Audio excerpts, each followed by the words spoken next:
Okay, kabayan, back on the show, kabayan ko. Good day po, back on the air, ang ating palatuntunang ating alamin sa araw na ito, kabayan. At tayo po ay nagpapasalamat sa mga kababayan po nating nanonood at saka yung nakikipag-ugnayan po sa atin sa pamamagitan po ng notification po dito po sa internet sa ating pong ating alamin official, kabayan. O nga pala, baka sakasakaling, kung sakasakaling gusto po ninyong mag-subscribe po kayo sa palatuntunan ng ating alamin official, kabayan ho. At tayo po ay regular sa ating programa at tuloy-tuloy ang ating pong pagtalakay ng mga paksa sa larangan po ng pananakahan, pangisdaan at mga palatuntunang pangkabuhayan dito po sa ating bansa, kabayan po. Okay, back on the air. At alam nyo, napakaraming issue, kabayan, at mga balita na lumabas kamakailan hanggang sa kasalukuyan, kabayan. Pero ang pinakamainit ay yung direktiba ng ating Pangulo. Ano po? Yung direktiba, kung po ninyo, excuse me, kung nabalitaan po ninyo, may direktiba siyang ipinalabas. Ukol po sa setting of price ceiling, kabayan. Medyo may may hanggahan yung presyo ng bigas, kabayan ko. At ito po ay ang mga sumusunod, 41 pesos sa mga ordinaryong uri po ng bigas na inyong mabibili. Well, yung hindi naman pangit, kabayan. Pero ito po ay, sabi nga, ordinaryo. Hindi po gaanong kasing ganda ng tinatawag po nating well-milled rice, kabayan. At malinis po at magandang uri. 45 naman po 'yon ang pinakasiling niya. Hindi dapat tumaas, kabayan. Ngayon, gusto niyo ibaba, okay lamang, makakatulong po kayo. Pero hindi po pwedeng itaas diyan, kabayan ko. Napakarami po nang natuwa, kabayan, Yung mga kababayan po natin, siyempre yung mga consumer natin, lalong-lalo na yung mga naghahanap po ng murang bigas, kabayan, siyempre tuwang-tuwa sila. May mabibili silang 41, may mabibiling 45, hanggaan po, alam po ninyo, dito sa mga nakalipas na araw, medyo nagtaasan po na parang sirkero yung ating pong mga presyo ng bigas. Kaya nagpalabas ang Pangulong Ferdinand Marcos Jr., kabayan. Price ceiling. Hindi po pwede kayong lumagpas dyan. Okay?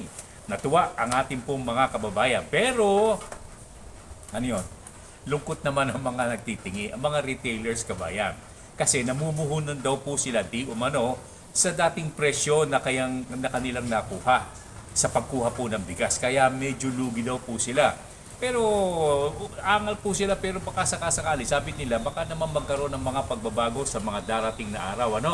Okay. At yung pong mga binabanggit natin, sabi nga po ng iba, parang hindi maganda yung price ceiling. Sabi nung iba, ewan ko, yung mga yung mga siguro ekonomista o naniniwala na ito po ay mayroong kinakailangan baguhin. Baka daw magsamantala naman ang ibang sektor. Sino yung magsasamantala ba? Yung gustong-gustong kumita na kahit na dugo na ng mga Pilipino ang kanilang kinakatas, gusto pa rin kumita, kabayan. At yung po namang iba, nagtatago at baka raw magtago ng bigas. Well, pasok na uli ang gobyerno dito, kabayan. All the way, ang gobyerno po ang dapat nating asahan dito. Pasok po ang gobyerno laban po sa mga nagsasamantala, sa mga hoarders, kabayan. Sabi nga po ng mga nakakausap po natin, talagang dapat maghigpit na ang gobyerno po natin. Kasi kinakailangan dito, sabi po nila, iron hand, kamay na bakal ang kinakailangan po. Well, kanila po yan, Okay, may isang problemang binanggit. Dapat bigyan pansin ang ating mga nakaimbak na bigas, kabayan. Yung pong natin, yung tinatawag po natin stocks po natin sa mga bodega, kabayan ko. At hanggang ilang buwan na lamang daw po ang itatagal dito. Pero umaasa sila na kapag dumating po yung mga aanihin ng ating mga farmer, baka masalubong yung kakulangan po natin. At the same time, di ba, nagre-raid itong ating Bureau of Customs at saka yung ating Kongreso, kabayan, nagre-raid po sila, nakakuha sila ng ilang daang libong sako po ng bigas, milled at saka yung palay pa, kabayan ko, nakatago daw. At yan po ay kanilang iniimbestiga pinoproseso po kung mayroong labag sa pagkakapasok dito, ay kukunin po ng gobyerno. Kapag hindi naman, hahayaan po silang pababayaan po silang maipagbili ito sa tamang halaga, kabayan. At sabi po ng ilang grupo naman ng ating mga farmer, kabayan, may isang problemang binanggitan na po. Dapat daw bigyang pansin ng ating pamahalaan ng nakaimbak na bigas hanggang sa ilang buwan daw lamang po ang itatanggal. Iyan ang isang problema, sabi po ng isang farming group. Kasi pag mura ng bigas, mamura na po ang bigas, madaling mauubos. At kinakailangan may limit daw po ang pagbili. Hindi dapat baka mamaya sako-sako yung bibili naman kapag napakamura ng bigas. Ano po, kabayan? Kung matatagalan naman ang price ceiling, dapat paghandaan po ng lahat. At kinakailangan, ito po ang ating pong binabanggit pa rin, kabayan ko, sa tuwi-tuwi na. Sabi ko nga, ang gobyerno, ang palagiang naririyan at dapat nariyan, kabayan. At ito po, binigyan na natin ng pansin ito. Full production sa farm natin, kabayan. Kinakailangan, ito po paghahandaan natin mabuti. Sabi nga po ng ating mga nakakausap, kabayan ko. At ang full production, handa po ang pondo ng ating pamahalaan sa pagbili ng bigas mula sa ating mga farmer. Ako, ang suggestion ko rito, dapat hindi lamang 15%, kinakailangan, kabayan ko, kung kakayanin po, lahat na ng produkto ng mga farmer natin, kunin na ng gobyerno, kabayan, para ito po ay maging daan para kumita ang ating mga farmer, kabayan. At magkaroon tayo ng maraming bigas sa ating mga imbakan. At kinakailangan suporta po at ang paggawa sa bukid, kabayan, yung pagtatrabaho nila, pagtatransport, pagbibiyahe, bukod po sa produksyon hanggang sa ito'y makarating sa ating mga pamilihan. Kinakailangan full support ang ating gobyerno. Matanong nga natin, dapat ba pag-usapan ito? Siguro naman, alam ng ating mga nasa pamahalaan na kinakailangan sila po ang dapat na maging gabay at nasa likod ng lahat ng ito. Ang suma total, talagang ang susi. Ano ang susi dito sa mga bagay na ito, kabayan? Ang susi dito, hindi lamang ang mga farming sector, kabayan, ang farming sector, kung hindi, ang pinakasusi rito, number 1, ay ang ating pamahalaan. Okay? May isa pang suwestyon. At pinare-review po ng ating Pangulo ang RTL, Rice Tarification Law. Dapat lang. Yung isa namang nagsabi, alisin daw po ang Rice Tarification Law. Mahabang proseso yan, kinakailangan Kongreso ang aakto dyan. Ibaba ang tarif. Ibaba raw ang tarif. O kung hindi maaalis yan, ibaba lamang po, kabayan po. Daming issue, kabayan, daming issue.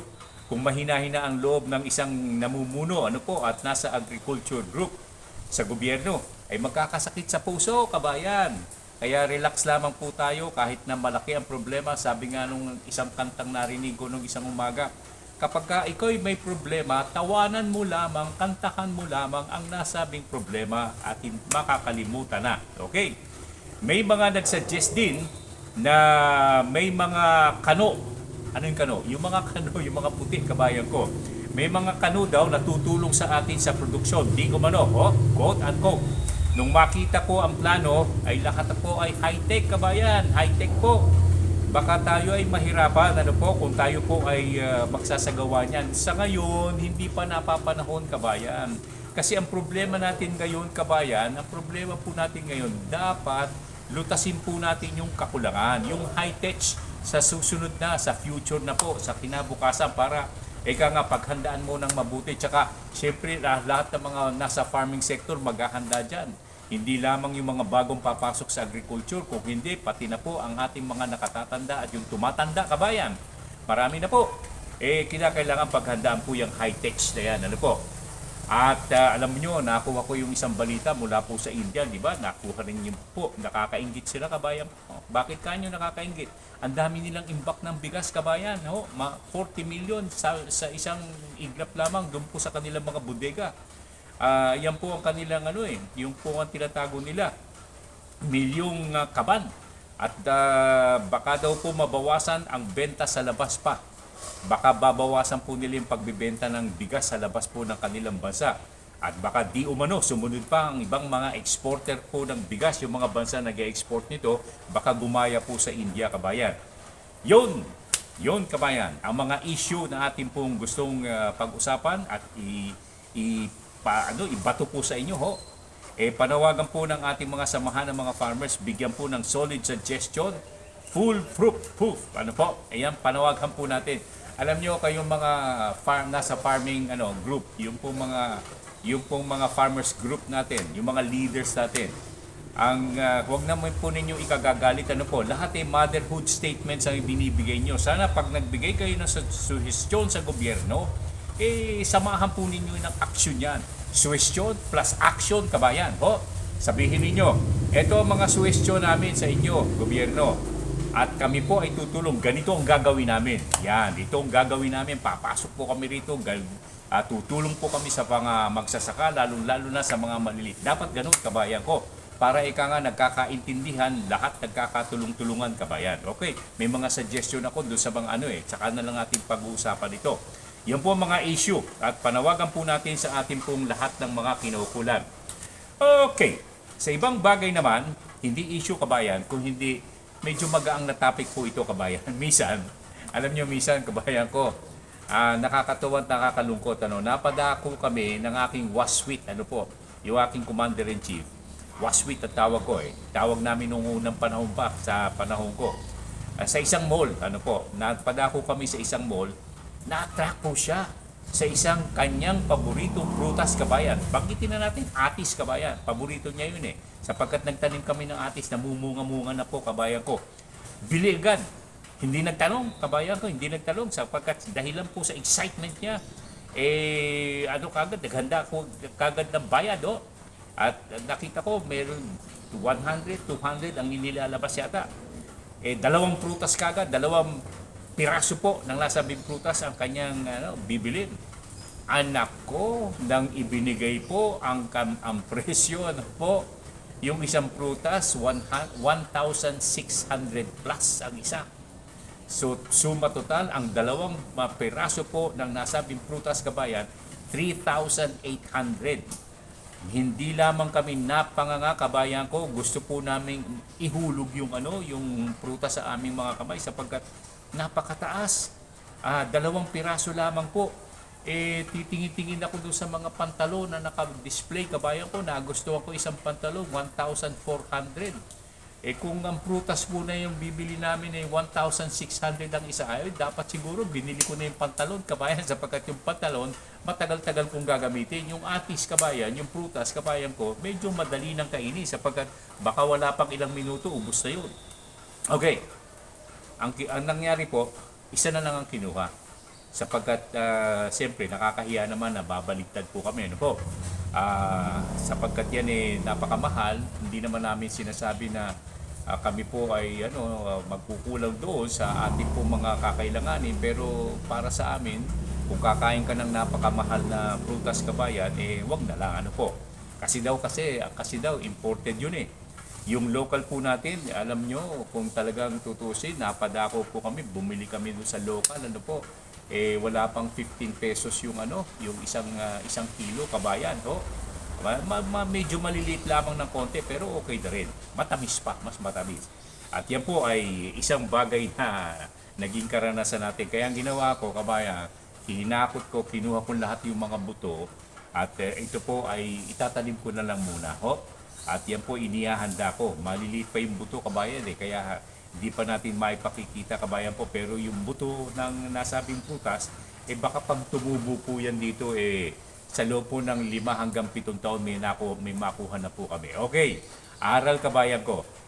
Magtanong muna bago po kayo bumili at magbitiw ng inyong pera, Okay, sa isang tanong naman, kabayan, walang mabiling buto ang ilan nating mga viewers na narito sa Metro Manila kasi nasa Metro Manila kayo. Alam po ninyo yung mga binhi o mga buto nabibili po yan sa mga agricultural store na po. Karamihan nasa labas po ng Metro Manila. Pero kung mapapadako kayo sa ilang supermarket, meron po silang tinitindang commercially produced na mga buto, kabayan.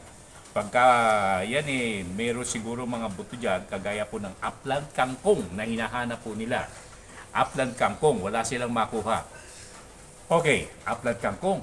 Sa akin po, hindi problema yan, kabayan. Alam nyo, Kung nagtatanim ako doon sa farm ko sa sa bukid, nagtatanim ako ng upland kangkong. Magandang tumubo at hanggang hanggang 2 or 2 feet kabayan ko, pinuputol na namin, usbong na ng usbong. Pero pagkatapos ng ilang panahon, namamatay na. Pero ako'y may solusyon diyan kabayan. Hindi problema ang nasabing issue kabayan. Alam nyo, bili kayo ng isang tali po ng kangkong. Yung lokal, yung tubo po sa atin. Di ba may mga kangkongan, doon kinukuha yung mga kangkong kabayan eh. May tubigan dyan eh. Kinukuha po yung mga kangkong dyan at ipinagbibili by tali-tali. Ang sabi nga po sa akin ng waswit ko, siguro mga 10 pesos to 12 pesos po ang isang tali kabayan. Mura ho. Mura po ninyong makukuha.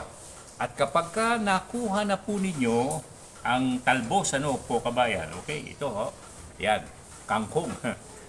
Pagka nakuha na po ninyo yung mga talbos, yung mga nasa dulo kabayan, pagkatapos yung mga dahon na gusto po ninyo at saka yung medyo katawan po nito, kinukuha nyo yan at yan po ang ilalagay po ninyo sa inyong sinigang, o kaya naman pwedeng iluto, piprito ipiniprito po nila.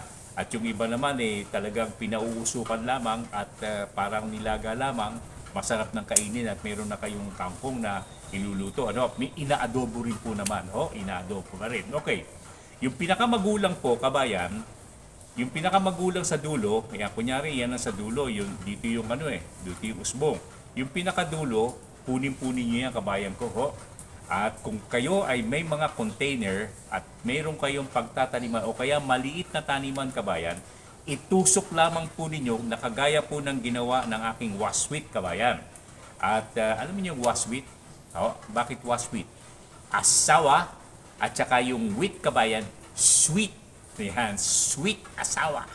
Kaya waswit, yun po ang tawag namin nung panahon po namin nung kami po ay mga binata pa nung mga panahon yun at napasok din sa mga problemang nag-asawa na po. Okay, itusok po niyo at garantisadong ito po ay tutubo Okay, siguro maganda ito kung atin pong maipapakita yung para sigurado. Teka muna, tatanggalin ko muna to, baka mahulog yung aking camera kabayan mabuti na yung nakakasiguro tayo. Okay. Oops.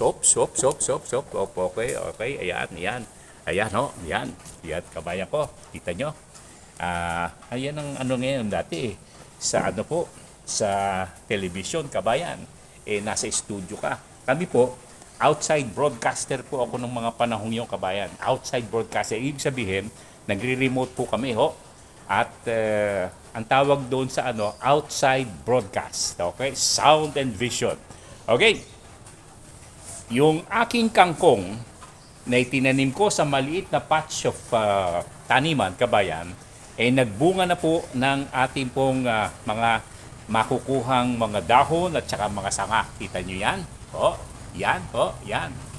Yan, kabayan ko. Ang aking kangkong, Kikita ninyo? Yan. Kung kita nyo, maganda yung kangkong ko. Alam nyo, meron na akong asyenda ng kangkong ko. Hindi na kayo mamumroblema kahit na tumagal pa ang panahon. Meron na kayong makukuhang kangkong sa tuwi-tuwi na. Every time you need the leaves and the stems, kabayan, makikita po ninyo, makukuha po ninyo sa inyong taniman po ng kangkong, kabayan. Okay, yan po. Maganda, di ba? Okay yan, At dun sa ating mga binabanggit kabayan ko, yung container system at saka yung pagtatanim po sa inyong sa inyong halamanan, makatutulong ng malaki para mabawasan po ang inyong mga gastusin sa inyong pamimili, sa inyong pagkuha ng mga produkto na inyong kakailanganin araw-araw sa inyong sambahayan. Okay? Ito nakikita po ninyo, mangga yan yan foreign type. Pero ako, naniniwala ako, doon pa rin ako sa manggang Pilipino, kabayan. Napakasarap Napakasarap. Yan po, foreign yan. Hinihintay kong mamunga, pero matagal-tagal pa. Hindi pa namumunga, kabayan. Okay? Kita niyo yung kangkong ko? Yan. Meron na akong asyenda ng kangkong, kabayan. Okay, nago. Okay, kabayan. Ang inyong lingkod, ka Jerry Geronimo, nag-iimbita na sumama po kayo sa ating programang Ating Alamin, kabayan ko. At mag-subscribe po kayo sa amin Mapapanood kami sa Facebook at saka sa YouTube, kabayan. At inyo pong makukuha kung kayo po ay gustong matulog na. Inaantok na kayo, panoorin po ninyo ang ating programa at kayo po'y magigising na mabuti sapagkat iba't ibang uri ng ating pong mga paksa, iba't ibang klaseng paksa, issue, ang ating pong tinatalakay. Okay, kabayan? Ito po naman ang inyong likod, ka Jerry Hieronimo, nagsasabing ang larangan ng pananakahan, pangisdaan, mga palatuntunang pangkabuhayan ay ating pong pinangangalaga sa palatuntunang ating alamin. Hanggang sa muli, and may God bless you and the whole Filipino nation, kabayan.